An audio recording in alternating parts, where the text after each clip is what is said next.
भाजप आमदार परिणय फुके आपल्या सोबत आहेत. भैया, आज जरांगे पाटील जे आहेत ते आझाद मैदानात पोहोचलेले आहेत. ठाम त्यांच्या भूमिकेवरती आहेत.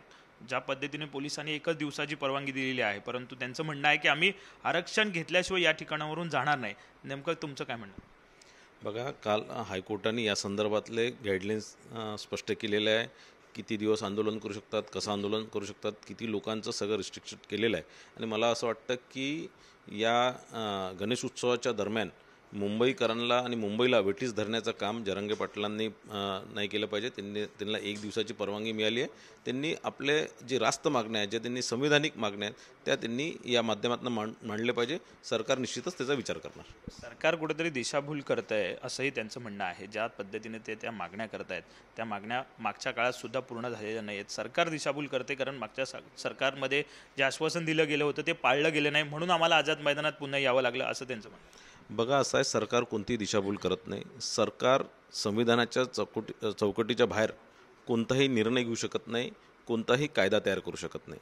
आणि संविधानामध्ये ओबीसींचं आरक्षण संविधानाने दिलेलं आहे. आणि कोणत्याही जातीचं किंवा समाजाचं आरक्षण कोणत्याही प्रवर्गात असं देऊ शकत नाही. आणि म्हणून मला असं वाटतं की जरांगे पाटलांनी मराठा समाजाच्या भल्यासाठी चांगल्या ज्या योजना आहेत त्या त्यांनी मागितले पाहिजे. त्यांनी या प्रकारचं कोणतीही गैरवाजवी किंवा संविधानाच्या बाहेरची मागण्या केल्या नाही पाहिजे.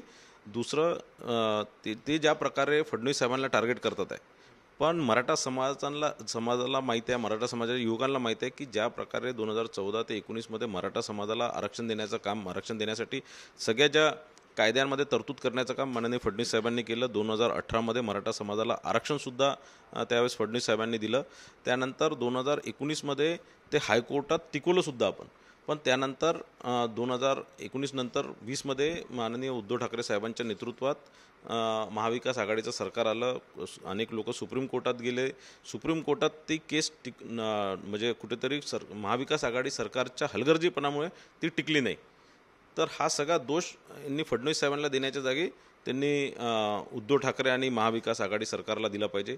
दुसरं, 2022मध्ये परत फडणवीस साहेब उपमुख्यमंत्री म्हणून परत महाराष्ट्रात आले. शिंदे साहेबांच्या नेतृत्वात ती सरकार झाली आणि त्या सरकारने अनेक योजना मराठा समाजासाठी आल्या. सारथीच्या माध्यमातून अनेक युवकांना रोजगार देण्याचं काम, स्कॉलरशिप देण्याचं काम, शैक्षणिक मदत करण्याचं काम, MPSC UPSC स्पर्धा परीक्षेमध्ये आज आपण बघतो की अनेक युवकांना मंत्रालयामध्ये किंवा इतर जागेवर स्पर्धा परीक्षेच्या माध्यमातून नोकऱ्या लागलेल्या आहेत. ते या सारथीच्या माध्यमातून झालेलं आहे. अण्णासाहेब पाटील विकास महामंडळाच्या माध्यमातून अनेक युवकांना, मराठी युवकांना रोजगार देण्याचं काम सरकारने केलं नाही. अशा अनेक कामं. आणि सगळ्यात मोठं काम जे माननीय फडणवीस साहेबांनी केलं की EWSमध्ये मराठा समाजाला आरक्षण देण्याचं काम त्यांनी केलं. एक 25-30% असलेला मराठा समाजाला 10% आरक्षण देण्याचं काम फडणवीस साहेबांनी केलं. हा निर्णय पूर्ण देशात फक्त महाराष्ट्रामध्ये झालेला आहे.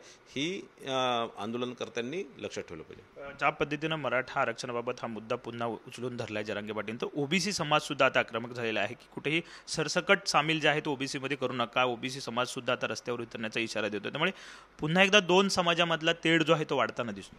या प्रकारच्या असंविधानिक मागण्या जर कोणी करत असणार तर दुसरा समाज स्वतःच्या आरक्षणाच्या रक्षणाकरता निश्चितच तो तयार राहणार, तो रस्त्यावर उतरणार.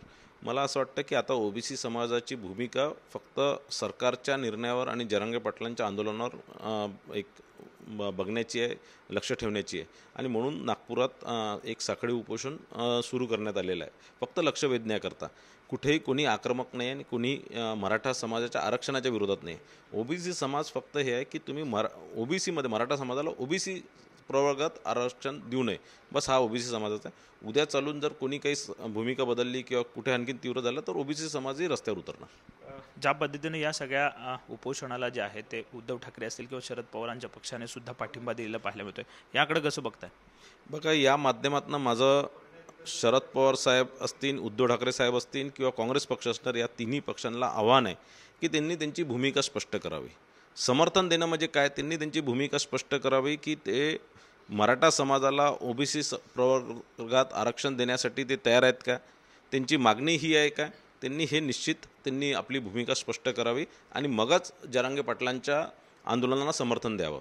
कारण नुसतं इथे समर्थन द्यायचं, नुसतं इथे हूल लावून द्यायची आणि त्यानंतर मागे हटून जायचं असं या तिन्ही पक्षांना करता येणार नाही. हे काहीतरी चुकीचं पद्धतीने हे तिन्ही पक्ष वागतात आहे. जरांगे पाटलांचा खांदा वापरून हे सरकारला निशाणा करण्याचं काम हे तिन्ही पक्ष करतात आहे महाविकास आघाडीचे. शेवटचा प्रश्न, नेमकं अडचण कुठे होते, काय अडते? कारण ज्या पद्धतीने त्यांच्या मागण्या होत आहेत, सरकार म्हणतो की आम्ही सगळ्या टेक्निकली या सगळ्या गोष्टी ज्या आहेत त्या सुधारण्याचा प्रयत्न करतोय, नेमकं कुठे अडते घोडं?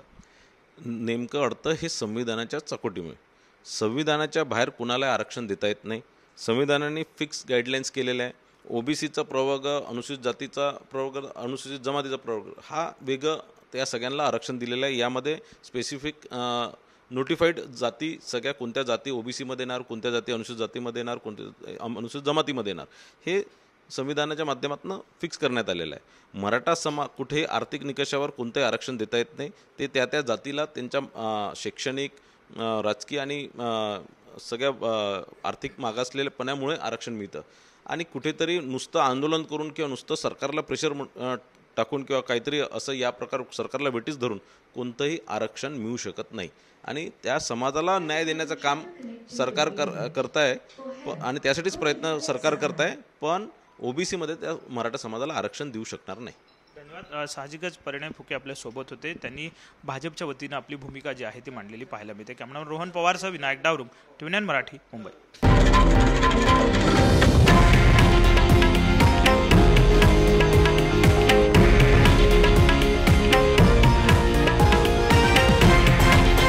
हे आहे देशातील नंबर 1 न्यूज नेटवर्क आणि आपण पाहत आहात TV9 मराठी, एकमेव.